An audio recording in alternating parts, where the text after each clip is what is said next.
बहुत से एक बहुत रिच है हमारा बीजापुर हेरिटेज आदिल शाही का।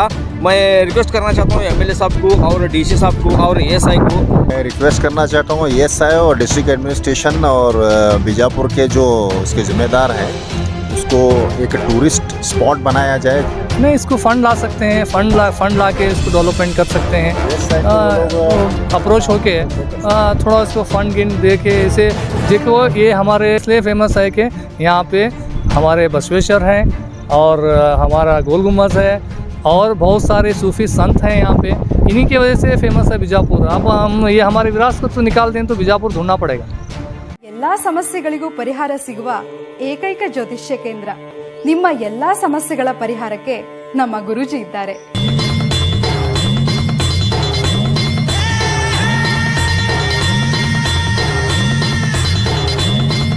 ವಿದ್ಯೆ, ಉದ್ಯೋಗ, ವ್ಯಾಪಾರ, ವ್ಯವಹಾರ, ಆಸ್ತಿ ವಿಚಾರ, ಕೋರ್ಟ್ ಕೇಸ್, ಹಣಕಾಸು ಅಷ್ಟೇ ಅಲ್ಲ, ಮಾಟ ಮಂತ್ರ, ದುಷ್ಟಶಕ್ತಿ, ವಾಮಾಚಾರ ಇನ್ನಿತರ ಹಲವಾರು ಕಠಿಣ ಸಮಸ್ಯೆಗಳಿದ್ರೂ ಕೇವಲ 11 ದಿನಗಳಲ್ಲಿ ಶಾಶ್ವತ ಪರಿಹಾರ ಮಾಡಿಕೊಡ್ತಾರೆ ನಮ್ಮ ಗುರೂಜಿ.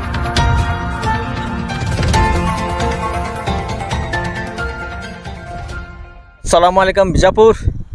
हम लोग the Bijapur heritage foundation members ये लोकेशन पे पहुँचे हैं। ये लोकेशन है लोकल में लंडा कसा भी बोलते हैं, लेकिन अभी और नया डिस्कवरी चल रहा है हमारा बीजापुर हेरिटेज फाउंडेशन का। ऑलरेडी हम लोग धारवाड़ सर्कल एएसआई को ऑलरेडी हम लोग इंटीमेशन दे दें। 1 साल हो गया, मैं आपको बोल रहा हूँ, बराबर 1 साल हो गया। कल को इसका लंडा कसाब को कंजर्वेशन करने के लिए और टूरिज़्म के स्पॉट बनाने के लिए, और इधर देखो कितना झाड़ वगैरह उठा है, ये क्लीन करके अच्छा एक टूरिज़्म स्पॉट बना करके 1 साल हो गया। तो एएसआई क्या बोल रहे हैं बोले तो अब क्या बोलना मैं बीजापुर के लैंग्वेज में कि ठीक है तो बोल के जा, मैं देखता हूँ, मेरा जो टाइम है मैं तब करता हूँ करके ऐसा बोले हैं। अभी देखते हैं कि कितना ये बीजापुर हेरिटेज का कंडीशन कैसा है। आप ही को देखे तो पता चलेगा। मैं आपको बिलाल भी के साथ थोड़ा पूछता हूँ कि क्या बोलते हैं इसको एक्चुअली। नमस्कार, अस्सलाम वालेकुम। हम लंडा कसाब बेसिन के ऊपर के प्लेटफॉर्म में बैठे हैं। इसके बारे में हिस्टोरियन हमारे डॉक्टर मुश्ताक अहमद इनामदार जो सिक्याब डिग्री कॉलेज के एचओडी हैं, इंस्क्रिप्शन के हिसाब से इसकी जो तारीफ़ की गई है, इसकी जो डेट ऑफ कंस्ट्रक्शन है, किसने बनाया था, मैं उनसे जानना चाहता हूँ। आप उनसे सुनिए। Thank you sir.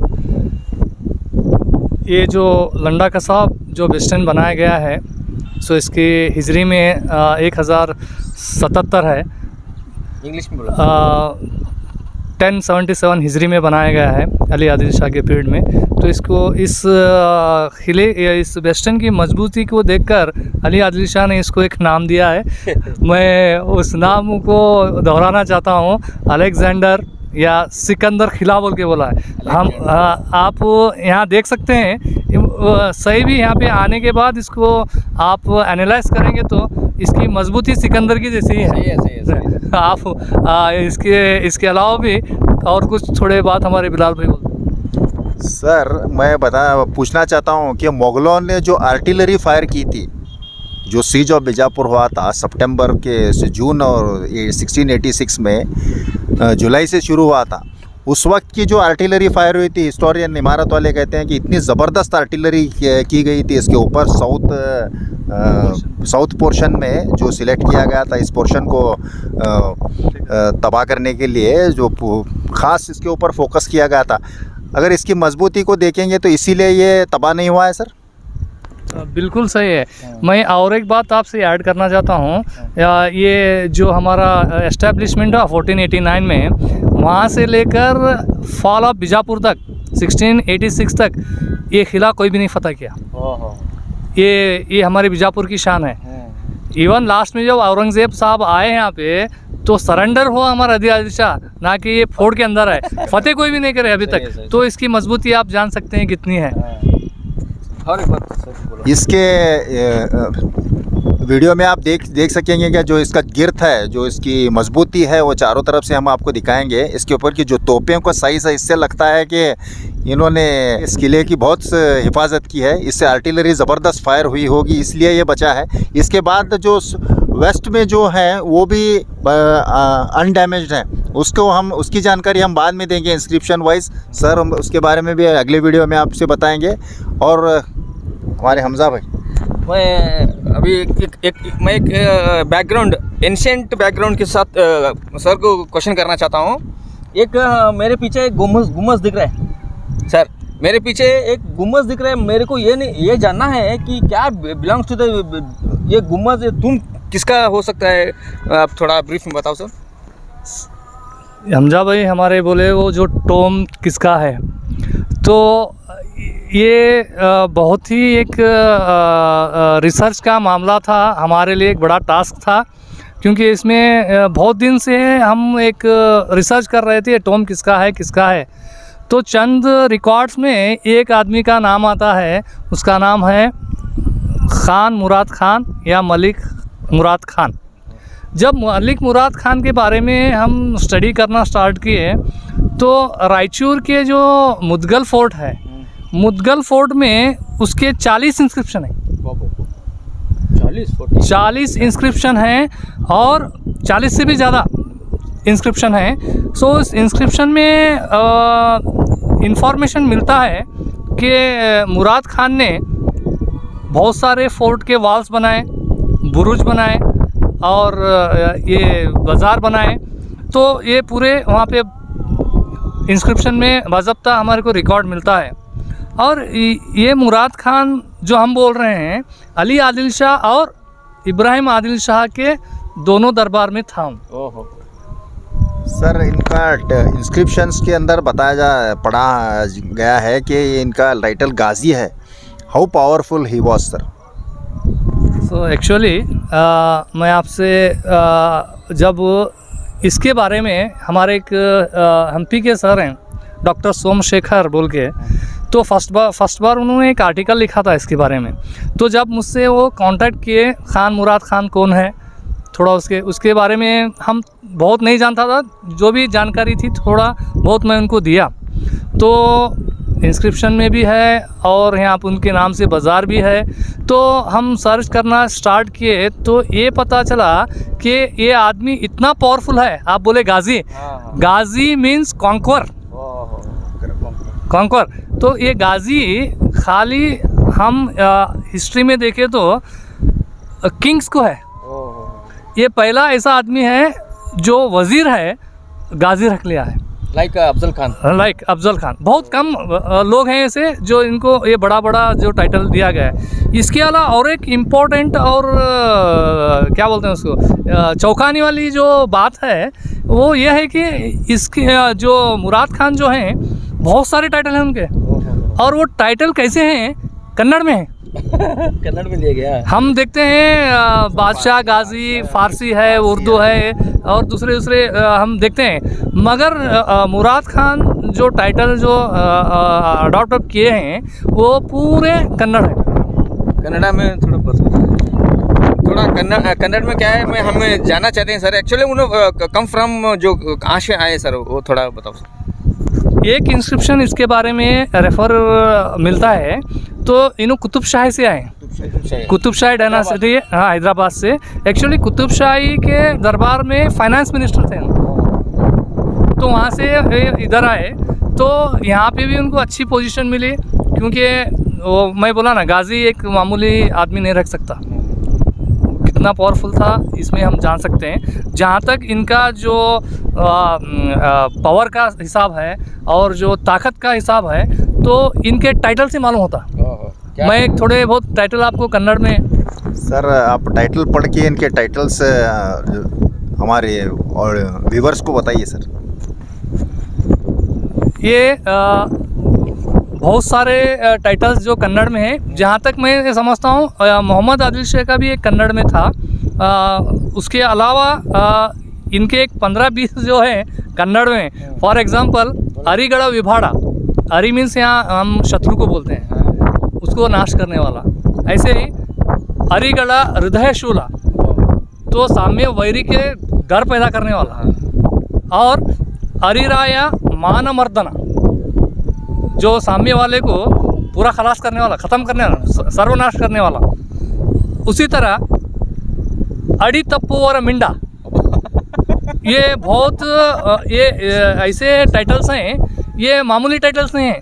आप अगर कन्नड़ा ये जो मैं लास्ट का जो वर्ड कर रहा हूँ, मिंडा मीन्स पूरा जो क्या बोलते हैं उसको, स्ट्रांग और सामने वाले का बाप, हाँ बाप है। उसको बोलते हैं। तो उस तरह है। चावड़ी कोंडरा गंडा, ये चावड़ी कंडर मीन्स जो छोटे छोटे ये थे हमारे तालाब में जो नायक्स थे छोटे छोटे, उनके कमांड करने वाला, उनका गंडा मीन्स उनका मर्द, ऐसा होता है। और उसी तरह चावड़ केड़ोरा दोरेगड़ा वजीर गंडा, जो पूरे वजीर हैं उनका भी सरदार, इस तरह से होता। परदड़ा काला भैरवा, देखो काला भैरवा इसे बोलते हैं जो पूरा सबसे क्या बोलते हैं हमें, पूरा सर्वनाश करने वाला काला भैरव। हम फिल्मों में वो देखते हैं, एक काला भैरवा कहते हैं, उसका दिखने के अंदाज वैसा वो है। और परबला भयंकरा, दूसरों को डराने वाला। नहीं, ये ऐसे टाइटल्स मुझे हमारे सर ने बताया, सोमशेखर सर ने, मैं वंडर हो गया इसके बारे में। और मैं हमजा भाई से, बिलाल भाई से इसके बारे में डिस्कस कर रहा था।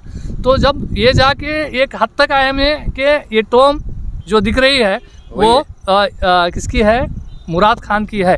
और एक इम्पोर्टेंट बोलता हूँ मैं, जब इब्राहिम आदिल शाह की पीढ़ में था तो इब्राहिम आदिल शाह की पीढ़ में उन्हें क्या अपना टाइटल रखा था, इब्राहिम आदिल शाह भुजाबला प्रताप। भुजाबला प्रताप में क्या बोलते हैं उसको, राइट हैंड, उसका राइट हैंड। तो ये जो हैं हमारे टाइटल्स, मुझे वंडर लगा ये मुदगल में था। तो मुदगल में रहने की वजह से ये अली आदिल शाह के पीरियड में मैं समझता हूँ इस पर अभी तहकीक होना है, जहाँ तक डिस्कवरी करना है, अभी थोड़ा रिसर्च करना है। मैं समझता हूँ ये मुदगल और जो रायचूर, इसके वास्ते बीजापुर और विजयनगर का जो फाइट चलता था, तो इस आदमी को पावरफुल है बोल के वहीं रखे थे, विजयनगर के साथ टक्कर लेने के लिए, क्योंकि फर्टाइल इलाका, हाँ उसलिए वो कंटिन्यूस वार होते हैं। तो और एक है इसका इब्राहिम आदिल शाह नेच्चिना बंटा, उसका एकदम फेवरेट आदमी, नेच्चिना बंटा फेवरेट आदमी। रणधीरा, रणरंगधीरा, साहसधीरा, साहस भीमा, स्वामी द्रोह गंडा। तुम्हें ये आपने इसे गद्दारी करे तो उनको ख़त्म कर, उसका बाप हूँ मैं बोल। सो ये ऐसे बहुत हैं। हलाल खोर, और एक लास्ट इम्पोर्टेंट में मैं बोलता हूँ हलाल खोर। हलाल खोर मीन्स उसे ये बोलते हैं जो वफादारी से रहता है। मैं हलाल का खात्मा बोलता हूँ, हलाल खोर, लॉयल। तो अपने आप को इन्हें हलाल खोर भी कहा। एकांगी वीरा। और एक इम्पोर्टेंट है गडीनाडु कैंपु हेब्बुली। गडीनाडु मीन्स बॉर्डर एरिया का, कैंपु हेब्बुली मोस्टली बहुत लाल था, इसलिए अपने आप को लाल शेर बोल के बोला। तो ये इतनी भारी इसकी हिस्ट्री है, तो मैं समझता हूँ अभी से रिसर्च करना है।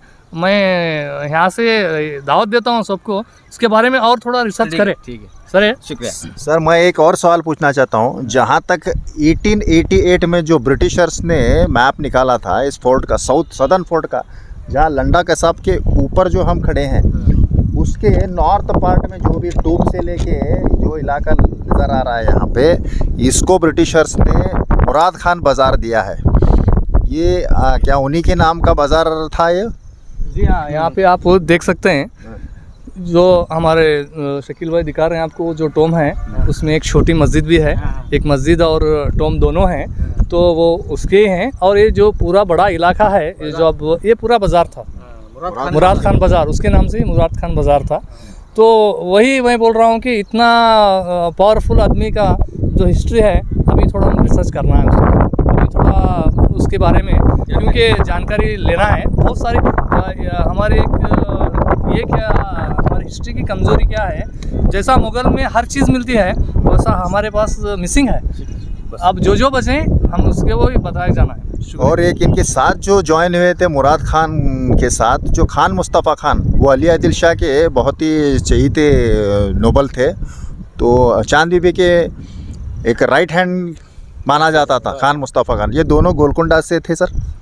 मुझे तो लगता है ये तो एक तो इंस्पेक्शन है, मैं इसे डेफिनेटली बोल सकता हूँ कि ये वहाँ से आए हैं। हो सकता है दोनों बहुत सारे अहमदनगर से माइग्रेट हुए और हमारे कौन सा गोलकोंडा से माइग्रेट हुए हैं यहाँ, ना कि वज़ीर बल्कि बहुत सारे मिनिस्टर्स और गवर्नर्स भी इधर आए।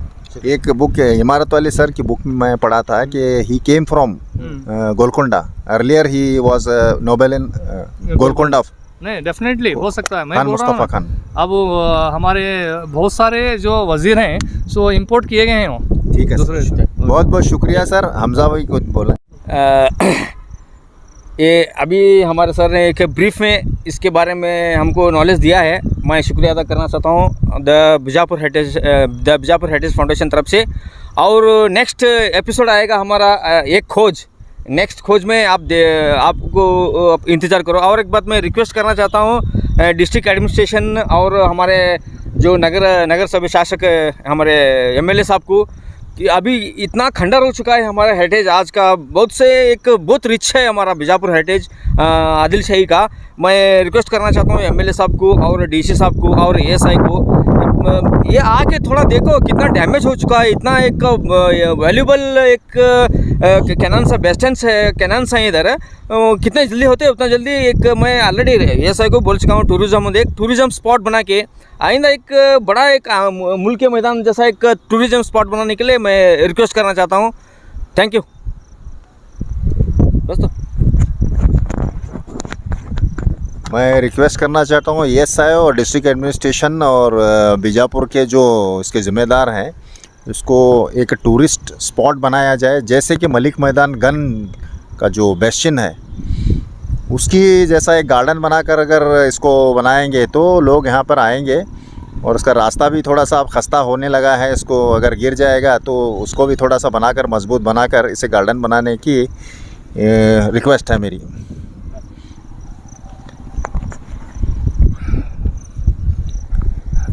इस प्लेस पे आप आके देखें कितना खूबसूरत दिख रहा है यहाँ पे। तो अनफॉर्चुनेटली यहाँ पे बहुत चढ़ने के लिए सीढ़ी नहीं है और साइन बोर्ड भी वहाँ पे गिरा हुआ है, नहीं है वहाँ पे साइन बोर्ड। तो टूरिस्ट के लिए थोड़ा सा अच्छा सा रोड यहाँ से कनेक्टिविटी दिए तो मैं समझता हूँ कि ये स्पॉट भी एक अच्छा स्पॉट बनेगा। तो ये जो टेक्निक जो है ये टॉप की, ये दूसरा बड़ा टॉप बीजापुर का जिसका वेट 47 टन है। सो जिसे बहुत ही शानदार तरीके से बनाया हुआ है। सो ये सब हमारी विरासत आते आते जा रही है। मैं आपसे सबसे अपील करना चाहता हूँ इसको थोड़ा सा प्रमोट कीजिए, हमारे बीजापुर को प्रमोट कीजिए, क्योंकि यहाँ का टूरिज़्म डेवलपमेंट होगा तो यहाँ के हालात भी सुधरेंगे। यहाँ का जो इकोनॉमिक जो ये है हमारा डेवलप होगा। तो मैं यही कहता हूँ कि जल्द से जल्द से एक टूरिस्ट स्पॉट बनाएं। Thank you. इसके संबंध पर जो अधिकारी हैं उनसे आप क्या अपील करते हैं? नहीं, अब वही तो एक मजबूरी है हमारी। हम इसके कुछ नहीं कर सकते, इसको टच भी नहीं कर सकते क्योंकि ऐसा इसके अंडर में है आता है। तो वो लोग भी हम मेमोरेंडम देते हैं, वो फॉरवर्ड करते हैं। तो यही सिलसिला चला है। इसके बीच में चंद तो गिर गए, अब थोड़े बाकी हैं। तो मैं वही गुजारिश कर रहा हूँ, हर एक बीजापुरियंस की है इसके ऊपर रिस्पॉन्सिबिलिटी, ना एक या दो। जबकि वो पावर में इससे पहले और सेंट्रल के मिनिस्टर भी थे, तो वो क्या कर सकते हैं इस मोन्यूमेंट्स को बचाने के लिए या टूरिज्म प्लेस करने के लिए? नहीं, इसको फंड ला सकते हैं, फंड ला के इसको डेवलपमेंट कर सकते हैं। अप्रोच होके थोड़ा इसको फंड गिन दे के इसे देखो। ये हमारे बीजापुर जो ऐसा एक शहर है जो बागों का शहर है, जो डोम्स का शहर है और जो बेस्टिन्स का शहर है, जितने 106 या 7 बेस्टिन्स हैं यहाँ पे। तो ये सब कर सकते हैं, इसको इच्छा शक्ति चाहिए। नहीं, हम यही अपील कर रहे हैं कि ये हमारी विरासत है, इसको बचाना है। इसको हम नहीं बचाएंगे तो बीजापुर का नाम ढूंढना पड़ता है नक्शे में। बीजापुर इसलिए फेमस है कि यहाँ पे हमारे बसवेश्वर हैं और हमारा गोल गुम्बद है और बहुत सारे सूफी संत हैं यहाँ पे। इन्हीं की वजह से फेमस है बीजापुर। अब हम ये हमारी विरासत को तो निकाल दें तो बीजापुर ढूंढना पड़ेगा। Thank you.